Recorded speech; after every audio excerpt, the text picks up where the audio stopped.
नेपालमा बढ्दो अपराध, भ्रष्टाचार र यसले देशको अर्थतन्त्र तथा समाजमा परेको नकारात्मक असरप्रति जनतामा रहेका तीव्र आक्रोश र असन्तोष स्वाभाविकै हो। बलात्कारी, हत्यारा, चोर र भ्रष्टाचारी जस्ता गम्भीर अपराधीहरूलाई राज्यको करबाट पालेर राख्नुको सट्टा कडाभन्दा कडा सजाय दिनुपर्छ भन्ने धारणा धेरै नागरिकहरूको छ। कडा कानुन र सजायको आवश्यकता मृत्युदण्ड वा जन्मकैदको कडा कार्यान्वयन, गम्भीर अपराध गर्नेहरूलाई मृत्युदण्ड, बिना छुट आजीवन कारावासको सजाय दिने हो भने अपराधीहरूमा डर पैदा हुन्छ र समाजमा यस्ता कुकर्महरू घट्ने क्रममा जानेछ। त्यसैले फाँसीको सजाय अथवा एकदम कडा सजाय ल्याउनु पर्यो भन्ने सबै नागरिकहरूको माग छ। आर्थिक भारमा कमी पनि हुन सक्छ। जेलमा अपराधीहरूलाई पाल्नका लागि राज्यले खर्च गर्ने ठुलो रकम बचत नभई उक्त पैसा देशको पूर्वाधार, शिक्षा, स्वास्थ्य क्षेत्रमा प्रयोग गर्न सकियो भने यसले अर्थतन्त्रलाई टेवा पुर्याउँछ।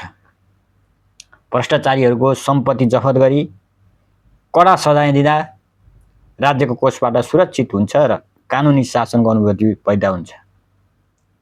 नेपालको वर्तमान संविधानले मृत्युदण्डको सजायलाई पूर्ण रूपमा निषेध गरेको छ। अन्तर्राष्ट्रिय मानव अधिकार सन्धिहरूमा नेपालको हस्ताक्षर भएकाले मृत्युदण्ड पुनः लागू गर्न सकिँदैन र यसमा कानुनी जटिलता पनि छन्। यद्यपि जनचाहना र सुरक्षालाई मध्यनजर गर्दै विद्यमान कानुनमा संशोधन गरी गम्भीर अपराधीका लागि बिना कुनै छुट आजीवन कडा कारावास र श्रमसहितको सजाय, जहाँ अपराधीले जेलभित्रै काम गरेर आफ्नो खर्च आफै जुटाउने र राज्यलाई योगदान दिने जस्ता व्यवहारिक र कडा नीतिहरू ल्याउन सकियो भने देशको अर्थतन्त्र बलियो हुन्छ।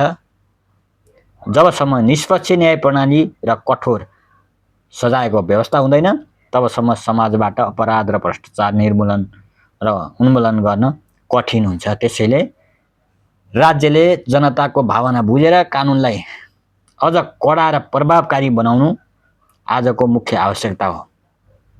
त्यसैले यो सरकारले के भने फाँसीको सजाय ल्याउनु पर्यो, अर्थतन्त्र बलियो बनाउनु पर्यो। यसरी राज्यको पैसाले भ्रष्टाचारी, बलात्कारी, घुसखोरी सबै पालेर राखेर भएन। श्रमसहितको कारबाही र कामहरू अगाडि ल्याउनु पर्यो भन्ने सबै जनताको माग छ। धन्यवाद।